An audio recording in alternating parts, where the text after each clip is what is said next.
Hi, I'm Michael Cannon, Director of Health Policy Studies at the Cato Institute. I am Shannon Brownlee. I'm a Schwartz Senior Fellow at the New America Foundation. And we're going to be talking about health policy today. Shannon is the author of this book. It's called Overtreated, Why Too Much Medicine is Making Us Sicker and Poorer. This is a fantastic book. I wanted to show Shannon something. She can't see it right now, but when she watches this later, she'll be able to see all the pages in this book that I've highlighted. I didn't quite dip it in fluorescent ink, but this is a wonderful book. I don't agree with all of the conclusions, but there's a lot of good information in here that, and everyone who's interested in health policy should read it, whether they're on the left or the right, or just trying to figure out what they think about health policy. And Shannon's basic thesis in the book is that Americans receive too much medicine, and we're not going to improve the quality of medicine or improve on the rising cost of health care until we reorganize how medicine is delivered in the U.S. Excellent, Michael. That was a very good synopsis. And thank you. This is Michael's book, Michael Cannon's book, Healthy Competition. It is an exceptionally clear rendition of a lot of economic stuff that ordinarily can be really confusing, and he's done a great job of making it absolutely clear. And it's absolutely worth reading because although Michael and I agree on many things, we disagree on other things as well. So it's worth reading both books at the same time. Well, not simultaneously, but read both. That would be tricky. So where do we agree, Michael? Well, I think that we could probably start with some of the things ideas that are being tossed around in the presidential campaign, because there are a lot of themes that differentiate the Republican from whoever the Democrat is going to be. At this point, it looks like it's going to be Barack Obama, but Senator Clinton hasn't left the race yet, so we'll just assume that it's going to be Obama, and really there's not much difference between their plans anyway. I think one of those themes is universal coverage. On the one hand, we're going to have a Democrat a Democratic candidate who wants to cover everyone in America with health insurance. But John McCain, not so much. He's not interested in mandating health insurance, and hasn't really bought in. Apparently, from what I've read, hasn't really bought into the idea that everyone should have health insurance, which is not to say that not everyone should have health care. But I think the idea of universal coverage and whether this is something that the government should be pursuing is I think, a theme where you and I sort of agree and disagree. Well, I think that's a pretty good rendition of the one of the central differences between the Republican and Democrat positions, is that the Democrats are very focused on universal coverage or universal access to care. And I think where you and I would agree is that it is really a travesty that 18,000 to 20,000, 22,000 Americans die prematurely each year because they don't have access to care. But at the same time, I think it's that they don't have health insurance. Right, because they don't have health insurance. Which they have access to some care, but they don't have full access to care. That's the reality, and right. And they don't have health insurance. At the same time, while I think that this is an extremely important issue that we need to address, it is not the only issue in healthcare that we need to address. And I think that's one of the areas where you and I would agree. Absolutely, and I think that one of the themes of your book is that a lot of Americans have access to health care that is too full. Their insurance is too comprehensive, that they end up receiving a lot of medical care that doesn't help them and even hurts them. So the statistic that you mentioned, that 18,000 to 22,000 Americans die every year because they lack health insurance, that comes from the Institute of Medicine, actually, and the Urban Institute that updated those figures. Mm-hmm. The Institute of Medicine did another study on the extent of medical errors in the United States and estimated that 50 to 100,000 Americans die every year in hospitals alone due to preventable medical errors. So while I think should be concerned about the, say, 20,000 Americans who die because they lack health insurance, I'm not sure that that's the biggest problem we face, because we've got 2.5 to 5 times as many Americans in hospitals, in the healthcare system, dying as a result of preventable errors. That's right. And the other statistic that I'd like to add to that is the issue of unnecessary care. The best estimates are that about 30%, 20 to 30% of every healthcare dollar is spent on care that does nothing to contribute to people's health. And at the same time, it poses harm, it poses risk, because anytime that you're hospitalized, anytime you take a drug, anytime you have any kind of a medical procedure, you face some kind of risk. And the best estimate that we have, which is still unpublished, so it's not certain, but the best estimate we have is that about 30,000 Americans are killed each year prematurely by getting unnecessary care. So if you look at 30,000 versus 22,000, getting too much care is worse for you than getting too little care. Right. They're both bad, but it turns out that getting unnecessary care is to some degree worse. Now, would that unnecessary care fall? How does that relate to the 50 to 100? How does the 30,000 lives lost from unnecessary care relate to the 50 or 100,000 lives lost from medical error? That's a very good question. It's probably a subset because the way the number is derived about the number of people who die prematurely from unnecessary care is looking at error rates in hospitals that tend to deliver the most unnecessary care, the most aggressive care. And looking at the error rates in those hospitals, which it turns out there are higher error rates generally associated with hospitals that give more intensive care and more unnecessary care. So it's the 30,000 comes from a subset of the 50 to 100,000 that are due to error, and it also comes from what are just called adverse events. If you have a surgery and nobody makes a mistake, there is still a chance that you will die in the surgery from some unseen consequence, some unseen happenstance, that you may react badly, for example, to anesthesia, and there was no mistake made, there was no way to predict that that's what was going to happen. Well, then that makes it. Then that seems like there might be some overlap between those two groups, but that part of that 30,000 lies outside of the number part of it attributed to part medical of it error. undoubtedly lies outside of the medical error. So, however many medical errors there are, or deaths due to medical error there are in the U.S., there are even more deaths that are due to unnecessary care. Additional deaths, and there are also additional deaths due to adverse events from drugs, from prescription drugs. Right. Which are delivered according to the rules for giving that drug, and you simply have an unforeseen reaction to the drug. Right. So, but we got into this because we were talking about whether universal coverage is really, or the lack of health insurance, the fact that 20 or 30 or 40 million Americans lack health insurance, whether that's the biggest problem that we face. And I think we agree that it is not. I think where we disagree, though, is that it is whether a policy of universal coverage is, should be pursued by government, either state or federal government. I would say no. And I think you would say yes. And the reason I would say no is I think that, there are a lot of problems with making coverage itself the goal. Sometimes if you make coverage the goal, you may end up giving people too much coverage, and they might die as a result of getting too much care. Or, you're giving them a paper guarantee of access to care, but that doesn't necessarily mean they're going to get access to the care that they need. There are a lot of people in the Medicaid program who have a very difficult time obtaining medical care. That's the federal state program for the poor. And so coverage there doesn't necessarily give the patient what we want to give them.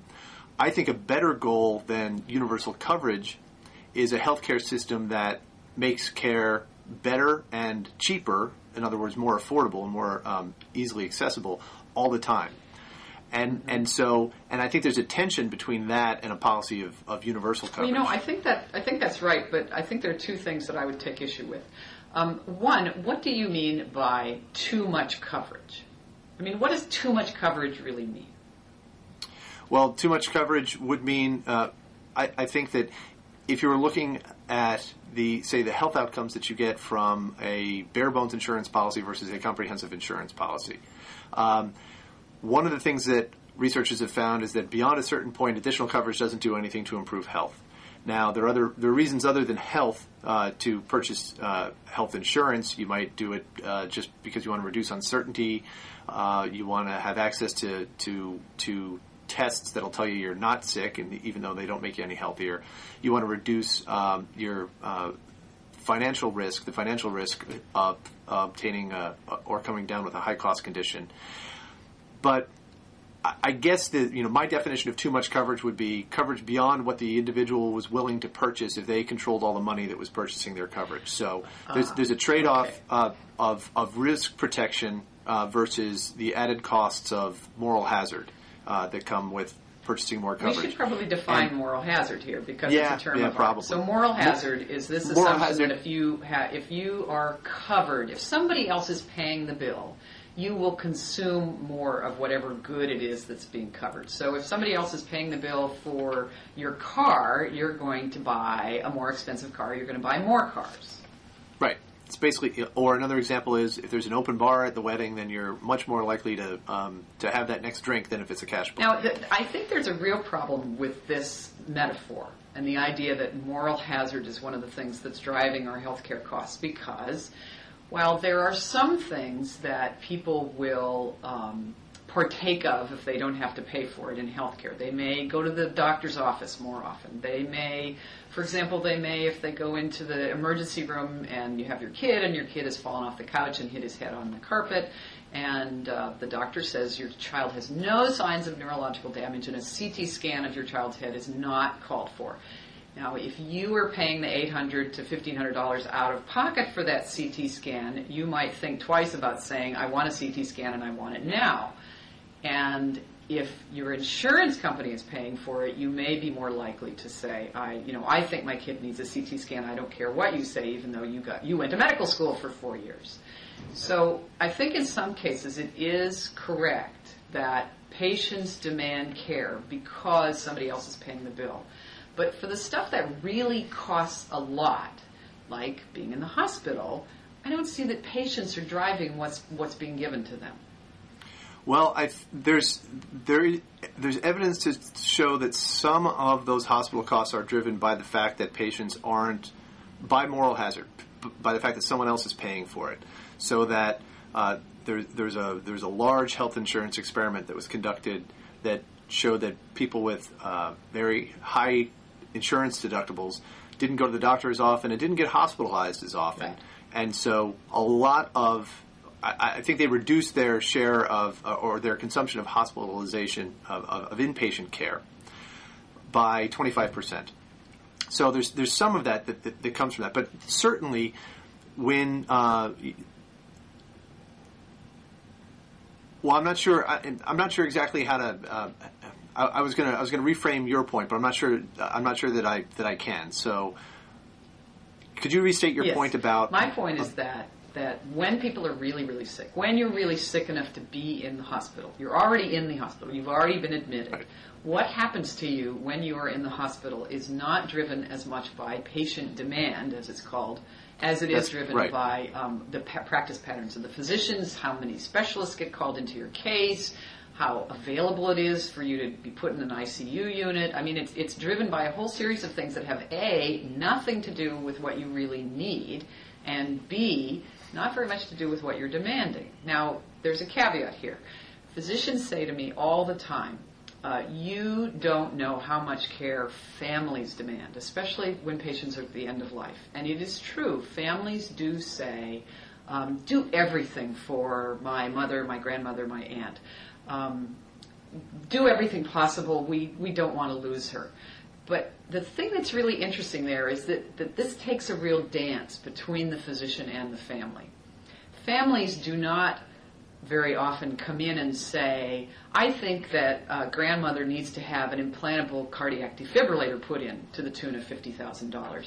It is the physician that says, well, we could do that puts X. that on the table, right? And the family doesn't really understand what the implications are. They don't understand the fact that this device is going to shock the patient horribly, repeatedly near the end of life. I mean, they don't necessarily really grasp.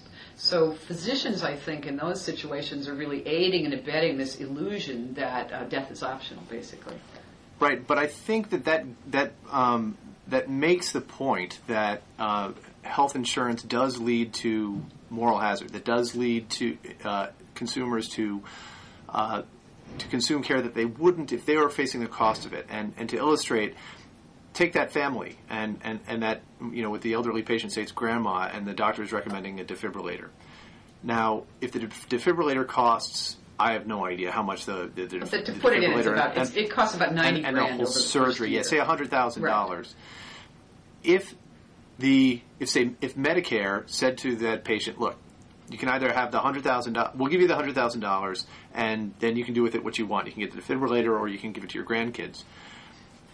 And she decides she would give it to her grandkids. But then, if Medicare says, we're not going to give you the $100,000, but if you want the defibrillator, we'll give you the defibrillator, and she goes for the defibrillator, well, then that is moral hazard. Right. Because she would not have spent her own money on that, but she's willing to spend other people's money right. on that. So anyway, this came up in the context of the too much. What is too much health insurance? And moral hazard imposes costs because the more health insurance you have, the more likely you're going to go for that medical care because someone else is paying for it. But more insurance also brings more protection from risk. So where that balance is struck between additional risk protection and additional moral hazard, the cost of additional moral hazard, can really only be struck by the individual. There's no magical formula for people to decide, for some expert to decide, where the balance should be struck for you or for me. So my answer to the question, how do we know when someone has too much health insurance is, well, if we gave them the money, how much would they buy? If they controlled the money, where would they strike that balance between risk protection and moral hazard? And beyond that point, where they would strike that balance for themselves, that is too much health insurance. Well, here's the problem, though, is that the whole idea of insurance is that you are pooling risk. So my mother is 78. Let's use a real example. My mother is 78 years old and takes absolutely no drugs. My mother is a really cheap patient for Medicare to care for. And in effect, the money that, well, actually, maybe she's not such a great example. I'm a really cheap patient because I don't consume hardly any health care at all. So the money that I am putting into the system is, in effect, subsidizing my dear friend who is a very, very expensive patient. She's a fantastic writer. She would not be alive. She would not be a productive member of our society if not for this really amazing health care that she's able to get, this really amazing technological stuff that she's able to get.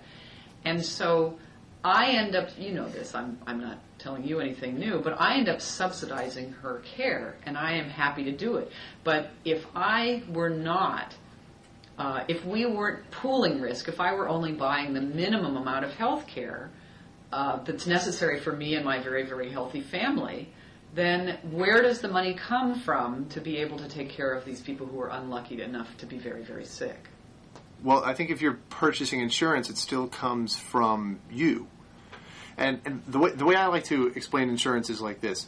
I know a woman, we'll call her Tracy. She actually has a defibrillator implanted in her chest. She is in her mid-30s, which is sort of unusual. She has a condition, it's a genetic condition that usually causes kids to drop dead on soccer fields. Sudden death. Right, because from a heart attack, and she actually had her first heart attack at age 16. But when she needed the defibrillator, I think in her mid-20s, something pretty amazing happened, which was thousands of people that she had never met came forward and agreed to give her the money that she needed for that defibrillator. The reason that they agreed to do that is because they had all entered into an insurance pool together where essentially they said, if one of us gets sick, the rest of us are going to chip in and provide that and help pay for that person's medical care. So that's what insurance does. But you can see how that generosity could be abused. Once someone gets into the pool, there's that moral hazard problem. So insurance does a number of things to try to cut down on that problem.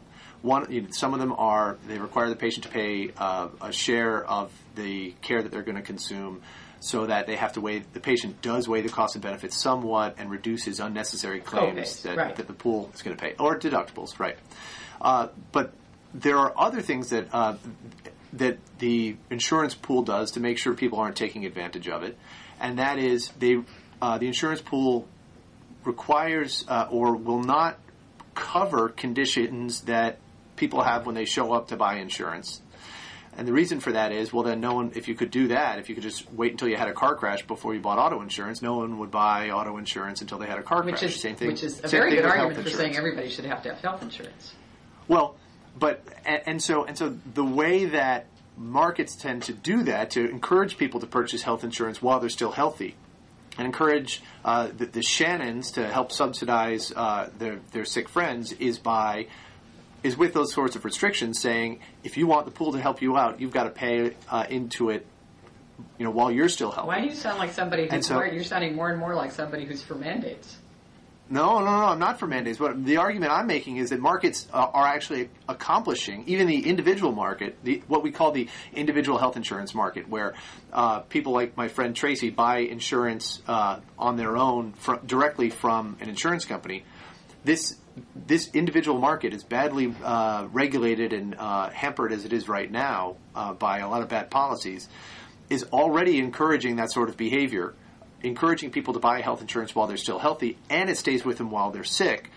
So, my answer to your question about where's your friend, who's going to subsidize your friend is you are, and everyone else who's in the pool is going to do that. And markets have ways of encouraging people to buy health insurance while they're still healthy, so that they will pay for the medical care of the people who need it. The problem, Michael, I think, is that insurance companies, I think you impute a great deal of positive motive to insurance companies when, in fact, I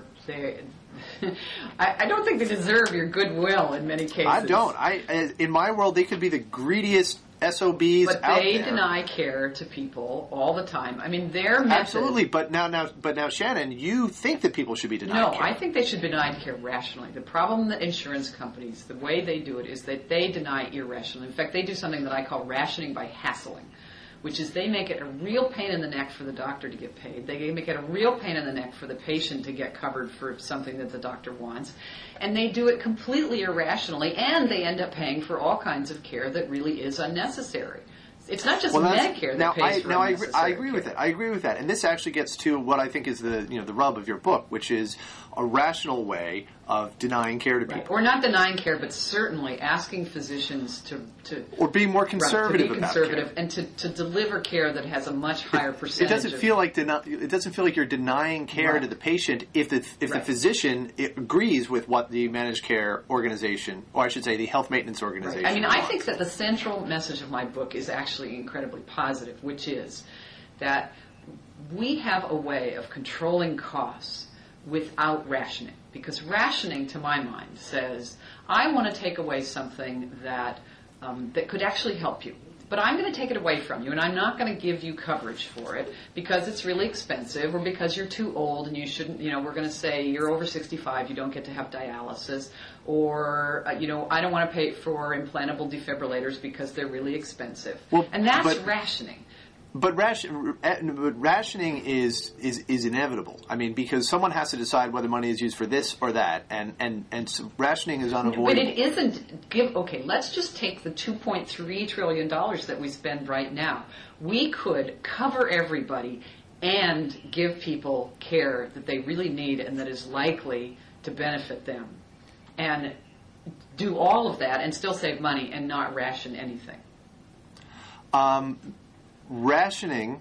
Maybe there's a technical term to rationing, but the way most Americans perceive rationing. Well, I think what most Americans are afraid of is rationing by someone who doesn't have their own interests at heart, and that could be government rationing is very scary. Right. And we also have de facto rationing right now by whether or not you have health insurance. Correct. And then for people who don't have health insurance, we ration by price. We also ration by the generosity of providers. We also have this bizarre rationing where in these systems that deliver high amounts of unnecessary care, they also tend to not deliver care that you actually need. So on average, you have something like a 50-50 chance of getting the care that you really need when you go into the hospital. Right. And it's the same hospital that's busy giving you all kinds of care that you don't need. So we certainly have rationing now. But I think the question is, what's the best way to ration care? What way of rationing care is going to produce the best outcomes in terms of health, in terms of patient satisfaction? And my answer to that is to give everyone the money that purchases their health insurance and let them choose how they're going to ration care. They could choose a plan that relies on co-payments or cost sharing. Deductibles, co-payments, co-insurance, which deductible is you pay for the first $1,000. Co-payment is you pay $5 for generics and $10 for a brand name, and co-insurance is $20 when you see a specialist. Well, I think that would be co-payment. By co-insurance, when I think of co-insurance, I think of a percentage amount. So you pay 20% when you go to see a specialist, and So you could choose a plan like that, where you are cost conscious and you make the rationing decisions because you are paying for part of the care. Or with your chunk of money to purchase health insurance, you could go to a plan like Kaiser Permanente or Intermountain Health. These are large integrated health maintenance organizations that have protocols about when it's appropriate to provide certain types of care, and they help you make the rationing decisions through those protocols. Here's the flaw. Here's the flaw with your plan.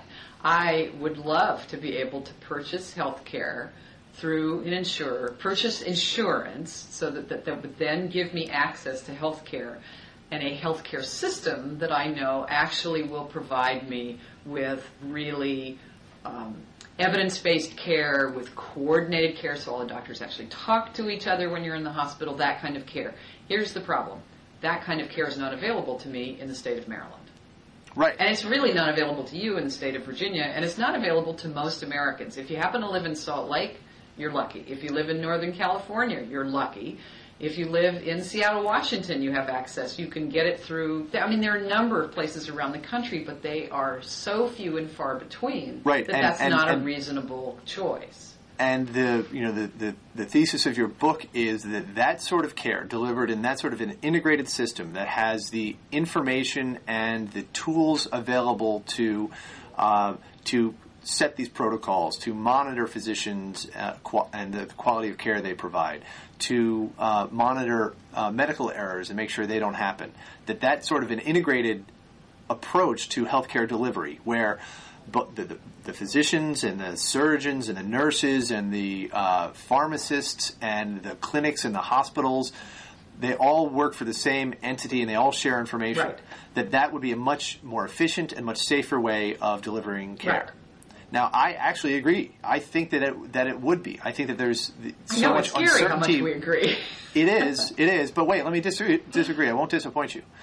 I think that there's so much uncertainty when it comes to medical care those sort of entities that make use of the information that's available and generate new information to reduce that uncertainty, they would clean up. But the reason they haven't been doing that is because they don't have a level playing field to compete with the fee-for-service insurers, the ones that dominate the marketplace right now, that pay individual doctors a set amount for every service that they provide. And when you try to sort of graft the sort of treatment protocols that the integrated systems have onto this fee-for-service system, you get what we got in the 1990s, where the doctors revolted against that.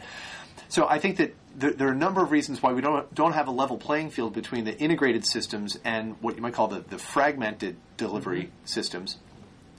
And the reason we don't have a level playing field there is because of a lot of different steps that the government has taken, often at the behest of doctors, to keep managed those integrated health maintenance organizations from competing in every state, competing on the basis of quality, and signing up new customers and new and gaining credibility in the marketplace. I think you remove those barriers, and there's going to be a lot more competition by those sorts of integrated systems. I really think they would clean up. Well, you're absolutely right that there was a lot of opposition to those kinds of systems. I mean, the AMA and local chapters of the AMA fought and blacklisted physicians who joined these salaried group practices. So there's been a tremendous amount of resistance from I think that many provider groups. Now, I would think it would be great if deregulation would allow these kinds of systems to expand. You may be interested to know, I had a conversation with Alan Enthoven about this. Now, if you're not a health policy wonk, you might not know who Alan Enthoven is, but if you are, you definitely know who he is, because he's really sort of a guru when it comes to this idea of integrated healthcare, the idea of managed competition, which is something that they've tried in Massachusetts and that Obama and Clinton have proposed on a national scale. He's really, I think, the father of that concept of health reform. But I was having a conversation with him about these integrated systems and the types of regulations that have been used to block them. And I asked him if he thought that the physicians and the physician lobby could have blocked the growth of integrated systems the way they have without licensing, without licensing laws where the state says you cannot practice in the state physician unless you get a license from us. And he said no, that licensing was absolutely key to blocking the growth of this market response to the problem of uncertainty in healthcare. And so, if I were to start deregulating, I might not start at licensing, but that would certainly be a target of mine for deregulation in order to level the playing field and allow these sorts of health plans to compete on the basis of price and quality. That certainly may be part of the solution. But I think there's also a cultural. We now face a pretty strong cultural resistance in the provider community to these kinds of systems. And it's interesting, I think I was talking to you about this before, that the Mayo Clinic has been holding a series of meetings around the country to talk about how we reorganize care, how physicians and hospitals can stop fighting over who gets to keep the money and have these much more integrated systems. And the Mayo Clinic has noticed that there's a very, very big difference between how physicians in the East perceive things like salaried group practices, which is what Mayo Clinic is, and how physicians in the West, in places where Kaiser is dominant, perceive salaried group practices. And there's a lot of resistance, cultural resistance, in the provider community in the East, and it's going to take some real changes. Well, and I think that part of that comes from the doctors in the East are afraid that their incomes are going to be cut. And they're right. They're absolutely right. Because what's going to happen is that we're going to start figuring out that we, have too many specialists and too few primary care physicians in many, many places, and especially in these places where we have very high spending. And that means that we're going to see a shift in who's really needed, and that's not good news for specialists. It's also not good news for hospitals that are making a lot of their profit on the specialties like cardiac procedures and neurological procedures. Right. I think that cultural barrier has a lot of roots. That the physicians who would rather work for themselves than work for a large corporation, they're afraid that it would cut into their incomes and their autonomy. I think the only way to change that mindset or to overcome that cultural barrier is if you move their cheese. Is if the patient has the financial incentive to evaluate health insurance plans based on cost. They already have an incentive to evaluate them based on quality, but because they don't get to choose, and they don't get the information to really evaluate it on anything. And I think that's why they don't get the information that's available, is because they're usually not the ones making the decision. Their employers are. But if they were the ones controlling the money, and they would be targeted with that information, they would have an incentive to purchase effective health insurance. And the integrated systems of the world would have a much easier time drawing patients, and then once they do that, they would have a much easier time overcoming the cultural barriers of that physicians put in the way of that sort of practice. Right. Because if a physician's business is mostly fee for service, and he finds that he's losing most of his patients to the integrated HMO that moved into town, well, maybe he's going to think about going to work for that HMO. Now, I was in Las Vegas recently, and I was making similar remarks about integrated systems and how they can help with patient safety. And I had a doctor come up to me afterwards and told me I sounded like a shill for Kaiser, which was interesting because you don't as a libertarian health policy wonk, you usually don't get accused of that. That's right. So I want to make clear I'm not a shill for either Kaiser or this integrated model of healthcare delivery. I want people who prefer that type of model to be able to choose it. I want people who prefer fee-for-service medicine and cost sharing to be able in their health insurance to be able to choose able to choose that. I want I just happen to think that the integrated systems will do a lot better than they have been doing to date because there are a lot of barriers that have been put up in their way. But as a participant or a payer into this insurance pool, I also don't want to subsidize the inefficient care that other people choose. And so what it has to do is it has to make people who choose fee-for-service have to carry a larger part of the freight. Right. Then their premiums would be higher. And if they want to pay for that, then if they want to pay for that, that's their God-given right to be overtreated. Right. Then no one's got any right to complain about how much they're spending on health care. Right. The question I have is who is going to do the measuring of these systems that will that will really be persuasive and really be able to tell consumers who is doing the best job. Because right now, I mean, we know from all kinds of data that Kaiser's doing a really good job, that Intermountain Healthcare is doing a really good job. But if you were to say, go to the average person on the street and say, would you prefer to have a fee-for-service system, would you prefer to have fee-for-service insurance, or would you prefer to go to an HMO, a health maintenance organization? Most people are going to say, I don't want the HMO, they make money by denying care. Right. Well, and that's because the average person on the street has no financial incentive to go with the HMO. If they had to face the cost of the premiums, then they would at least be open to the argument that the HMOs are making. Yeah. And I think we talked about this before. When most people think HMOs, they think about that other type of managed care where you try to graft all of these rules onto a fee-for-service system, and the doctors hate it, and they convince the patients to hate it. And managed care of the 90s is not the same as... Right, and they rebel against the insurance company. And that's not really what we're talking about when we're talking about integrated HMOs. I'm talking about something else. I think you actually have to start measuring the actual outcomes. You have to start measuring the efficiency of systems. You have to actually measure how well they are taking care of patients. And right now we don't do that. I think you're right. Who does that measuring? Now I think that academics can do the measuring using Medicare data, which is the best sort of integrated set of data that we have around. But maybe there are other ways to measure. Maybe there are other people who want to be doing the measuring.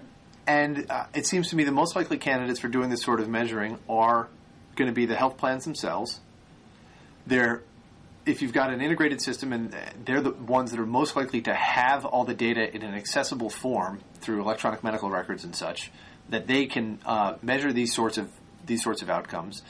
And so Kaiser would have an incentive to collect all this data and say, you know what, we're doing better on heart attack care than other hospitals are. Actually. And they are doing better, and we know that because they're making those data available, and they've got an incentive to do that. I think those data have to be made publicly available then. Right, and if they have to, if they're marketing themselves toward individual consumers, then they're going to have to make those data available to consumers in a way that those consumers can use.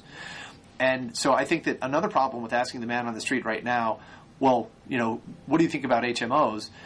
I think that's problematic, not just because they don't control the money. Good, because it isn't. I think it's also a perception thing. Because they're not being targeted with the information. Right. Kaiser doesn't have an incentive. Right. Now, there are exceptions to this. Federal employees do get to choose their health plan. They get more choices of health insurance than anyone else because, they get to... My husband is a federal employee, so I actually see what all those choices are, and I have to tell you, I'm not thrilled. Well, but you still got more choices than your average worker, go figure. Yeah. Government workers and members of Congress getting more choice than everyone else. But if you live in the D.C. metro area or in another area where there's a high concentration of federal workers who have a choice of health plans, you see something pretty interesting on TV, and you'll hear it on the radio too, which is health plans advertise. Mm-hmm. They advertise to individuals because the individuals are the ones making the choice of which health plan their family is going to get. And I've seen Kaiser do this. I haven't seen anyone else do this, though. They're advertising on the basis of quality. Good. In fact, Kaiser is even advertising to cancer patients, which to me seems because... That's very paradoxical because really what you don't... Well, actually, that's not true. Cancer is actually very profitable in a fee-for-service world. In a system like the federal employees system, where the health plan gets paid the same amount regardless of how sick the patient is, it would seem counterintuitive for Kaiser to want to market themselves to very expensive cancer patients. No, the fee-for-service system in Blue Cross... Well, you're saying in a Kaiser system where it's a capitated system. Well, but the amount... What's important is that it's so-called community-rated, which means the health plan receives from the... payer, the government in this case, the same amount for a healthy person as for a sick person. Usually what they do is they market themselves toward the healthy people. Right. But Kaiser is actually marketing themselves on the basis of quality to the sick people. Now, that why is they're a doing big deal. Why they're doing that, given the rules about how they get paid, is another issue. But as far as quality information and where consumers are going to get it goes, I think that that shows that consumers would have a lot more information if consumers were controlling the money and their health insurance decision. Maybe they would have more information, but certainly they need more information. One way or another, I think consumers need more information. but they need the right kind of information. They don't need to be deluged with, stuff on the web about how wonderful this, that, or the other hospital is, unless it's really consistent data. It's really looking at outcomes. It's not just saying our new cyber knife is wonderful or our new surgical robot. I got that mailing recently. It was a pretty fancy looking cyber knife. Oh yeah. Yeah. And I think that I don't take the automaker's word for it when I'm going to buy a car, right. and I think most people don't either. So the producers will generate information, but then other people will step in and evaluate that, like Consumer Reports. And we've already got that to some extent in healthcare. We've got the National Committee for Quality Assurance. Are they the ones evaluating the health plans? They evaluate the health plans. I think we also have the Dartmouth Atlas, which is actually a really interesting source of information about hospitals. And about what region you live in. Right. I mean, this piece of it is going to be a continuing problem, which is that let's say you really want to have conservative care and you really want to do your homework and you get your plan and you live in Los Angeles. Your choices of where you can actually get care are broad, but they're all going to have the same problem, which is that the Los Angeles region in general tends to deliver this enormous amount of unnecessary care. So unless you're willing to fly to Utah or move to Salt Lake City, you are stuck with the kind of care that your particular region is going to be delivering. Now, is that even the Kaiser hospital in LA? Kaiser doesn't have the kind of penetration in Southern California that it does in Northern California. And so what you see is an enormous difference in Medicare spending between Northern and Southern California. Right. So, this is scary. We're agreeing way too much, Michael. We are. So we should focus more on the stuff where we disagree. Now, why would you say? Why do you have skepticism of the idea of letting consumers control the money in the health insurance decision? My argument is that they would gravitate toward these integrated systems, and so you'd be happy. Why, But my argument is that the integrated systems, it's going to take a long time for those integrated systems to start really making inroads in places like the East. Okay, well then maybe you should tell me what your solution is so that I can disagree with that. I think that Medicare can be a big part of the solution, and I think that Medicare can start paying for care in a very different way, and it can start saying to these regions of the country and these hospitals in these regions, you need to start looking a whole lot more like these integrated systems. And we, in fact, if you start to restructure the way you invest in your resources, let me back up a minute. Okay. One of the critical things to understand about what drives spending and what drives spending on unnecessary care is that it is actually driven by the supply of resources in hospitals. It is driven by the per capita number of specialists, per capita based on the population that hospital serves. It's driven by the number of per capita of ICU beds. It's driven by it turns sort of basic economics on its head, and it says that it is not the needs or the demands of patients that are determining how much care they get. It is the supply of resources that are available. I have a slightly different take, but generally agree. So I mean, that's not the entire explanation for the unnecessary care, but it is a big explanation for it. And the only thing and what happens is that physicians, because so little of medicine is really based on valid evidence, when there is not really strong evidence on when to do something, physicians tend to consume the available resources. So their patient has a little bit of trouble breathing, and if a pulmonologist is available, they call a pulmonologist in. And then when that pulmonologist is involved, then a whole cascade of events begins where the pulmonologist does the kinds of tests that pulmonologists do and the kinds of procedures that pulmonologists do. So the resources that hospitals invest in end up having an enormous effect on the amount of care that gets delivered to the patient. So what I think Medicare can start saying to these hospitals that have overinvested in medical resources is you need to sort of right-size your resources so that you look a lot more like Intermountain Healthcare, so that you look more like the Mayo Clinic, that you look more like Group Health in Seattle. And if you do that and you start to save Medicare money, we will share some of the savings with you. And we will ask that you invest some of that savings in things like electronic medical records, which will sort of speed this whole process along. And I think that Medicare can actually be quite powerful here. I do not want to see Medicare dismantled. And I don't think most Americans want to see it dismantled. Okay, so you want Medicare to use its leverage as the largest purchaser of health care in the United States to effect this sort of change and get more areas of the country, more hospitals, more physician groups to practice like the large integrated systems that we have, that the Dartmouth researchers tell us provide much more cost-effective care. To give them, I want Medicare to sort of give them financial incentives in the form of this shared savings to say, you need to start modeling yourselves after these systems that we know are more efficient and in fact have lower rates of error and higher rates of delivery of high-quality care. Right. I think, and part of the idea is that's going to save Medicare money. Medicare is going to be able to spend less on healthcare for seniors. In the end, yes, I think it'll spend less, and I also think it'll sort of drive this kind of new kind of practice or this much more integrated practice into the system faster. Okay. Well, here I'm going to disagree with you. I don't think that Medicare is going to be able to do a very good job of that, and here's why. Medicare spending, every dollar of Medicare spending is a dollar of income to somebody. And when you try to cut Medicare spending, it usually doesn't go very well because the people whose incomes you're going to cut, they rally their specialty association members, they call their congressmen, they fly into Washington, D.C., they write letters to their congressmen, they stage events, they get their patients on board to call their congressmen and make sure that their access to those very crucial services don't get cut. People who benefit the services from the that Medicare the physicians program. in the hospitals are saying are so incredibly Right, yeah, and I think I was rolling my eyes or something when I said that. You wouldn't have picked up on that.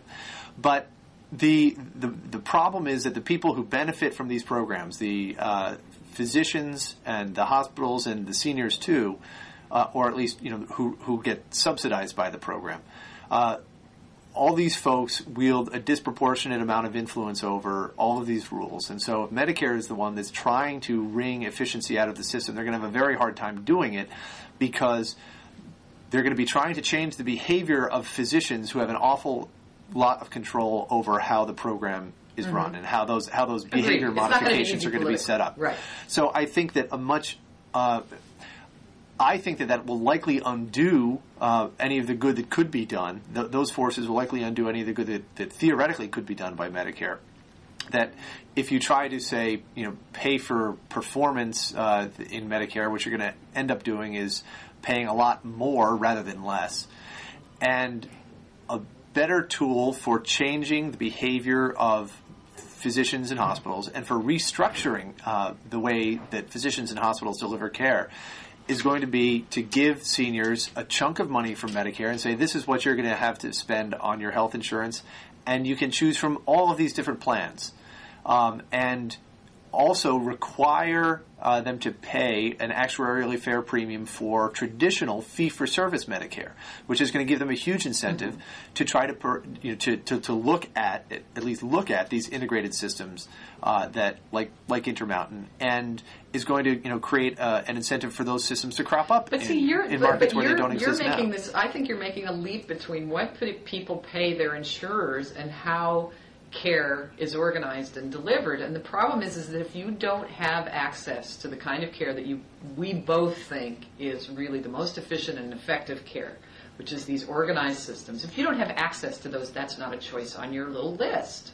Right, but it does create the opportunity for or more of an incentive for those sorts of systems to enter markets where they don't exist, because they would be able to compete on the basis of price. So a whole series of things have to happen simultaneously for this to work. Not simultaneously. It's just that right now there's not much of an incentive for those plans to enter these new markets, because the seniors don't care about the cost of the traditional Medicare program. They'll stick with it, and until you give them an incentive to care about the amount of money that they're spending on health insurance, essentially, you're essentially crippling the integrated systems and not allowing them to compete on a level playing field. So why don't we propose that there be a few pilot projects Like if we take communities, because medicine is local, just like politics is we've local, already got medicine that. is local. But there's already a pilot project that was in the Medicare Modernization Act, and I think it's supposed to be rolled out in the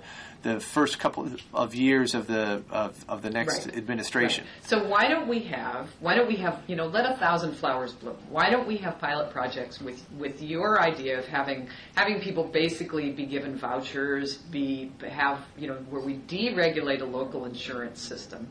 We open up the system to having these kinds of integrated delivery systems come in. We open up the insurance system so that these integrated delivery systems come in and see what happens, and then have other places where we have Medicare doing its thing, and see what works. My answer to that is we could do that, and the social scientist in me likes the idea of experiments and wants to make very sure that you're actually creating a decent experiment where you're not giving special breaks to, say, the Medicare side because the government has the power to do that. So I find that appealing, but I think we're sort of beyond the point where we need to do experiments to find out whether or not Medicare is going to give special breaks to its side. Medicare, the entire history of Medicare has been one of ever-expanding benefits and pushing the cost onto politically weak constituencies. Right. And I see no reason why that wouldn't continue if we tried this sort of experiment where Medicare was supposed to change the way that physicians and hospitals practice. Well, you're basically saying that you think those Congress physicians in cannot. hospitals, You're basically those physicians saying that in Congress hospitals will put pressure on Congress in order to let them keep doing what they're already doing and push the or at least pay them a lot more to get them to change and push the added costs off onto workers and young people who don't vote as often as doctors and seniors do. I also think that there's enough evidence to show. I mean, you look at the whole history of Medicare, and you see lots of evidence that Medicare is very bad at containing costs. It's very bad at limiting what it pays to physicians, and very good at pushing the costs on spending more and pushing the costs off on other people. Well, that's largely because its board of directors is Congress, and they're very vulnerable to political pressure. Yeah, and that's the nature of the beast. And I don't think there's any way to have a government program where you don't subject it to the will of Congress. Now I think that there's actually real movement on that score, and this is going to have to be saved for another longer conversation or a different conversation or one that's not televised. Idea. But I think that there is actually real movement, and I think that primary care physicians in particular could be real agents of change here. I think there are lots of specialists who understand the score and would like to see change, but I think primary care physicians in particular, who make up almost half of physicians, ought to be speaking with one voice. But they get rooked by Medicare. They don't get the they get rooked by Medicare, rates. but that's not written in stone. That's true, but why is that? What is it that led to the set of outcomes that we have right now? We can talk about why primary care physicians. It has a lot to do with the culture of medicine as much as it does anything else. But we want to change. It's really the specialist behavior who we want that we want to change, and yet the specialists have been the most influential over Medicare payment rates and coverage. But I also see real shifts up on the Hill in terms of how people are thinking about Medicare and thinking about medicine, because I think there's been this enormous gap in comprehension, and not because people are stupid, but because the ideas that you and I are talking about are really sort of hard to. They're very counterintuitive. The idea that an enormous amount of spending doesn't have anything to do with price, it's not driven by patients, it's really driven by physicians, and that an enormous amount of what we're paying for isn't necessary. And we've been operating under a very different sort of intellectual perception of what the problem is. So I think there is real change. I do think that Medicare can start to make inroads into this, and I don't see why both approaches can't be tried in different places. I think that would be better than doing nothing. Well, which is, a real danger. I do think that what we would see under that sort of approach is more of the same in the Medicare portion, and if we're lucky, then not too much fiddling with the private portion in order to make that fail. And I don't want to draw a parallel between what I'm proposing for Medicare and Medicare Advantage right now. Medicare Advantage doesn't. I'm wonking out again. Medicare Advantage doesn't really. Medicare Advantage is the part of Medicare that already lets seniors, I think about 13% of them, take this option, choose a private plan. Right. A lot of them are health maintenance organizations like Kaiser. So I don't want to draw. I don't want to say that that's what I want to duplicate in this experiment. We've already got that experiment going. What I would like to see is something that gives the senior a set amount of money, makes them lets them use that to purchase health insurance, keep whatever savings if they purchase a low-cost plan, and pay the additional premium if they choose additional benefits or just a high-cost efficient plan. But that alone is just going to. I don't think that alone is going to bring about the reorganization of how we deliver care. You've got to find ways to make it possible for the Kaisers and the Mayos and all those to start expanding their, spreading the word, spreading the gospel. I think that you do need something that's going to change the supply side, and I think where we disagree is that I think that individuals making their own decisions about how to spend their healthcare dollars is going to do more to change the supply side because it's subject to less political influence. So you think the tuna can turn the QE2, and I think the tuna need help from somebody in the wheelhouse of the QE2. Well, yeah, the problem is you get an awful lot of mutiny on the QE2. That's true, you would. But I'm being told that we need to cut wrap because this I up. have to go in and pick up a 12-year-old at school. So okay. It was great talking to you, This has Michael. been a pleasure, Shannon, and I want to encourage everyone once again to go out and buy a copy of Overtreated. of this book, and if Shannon wanted to encourage people to buy a copy, that's the one I'm holding up. Great. That's right. Thanks, Michael. Thanks, Shannon.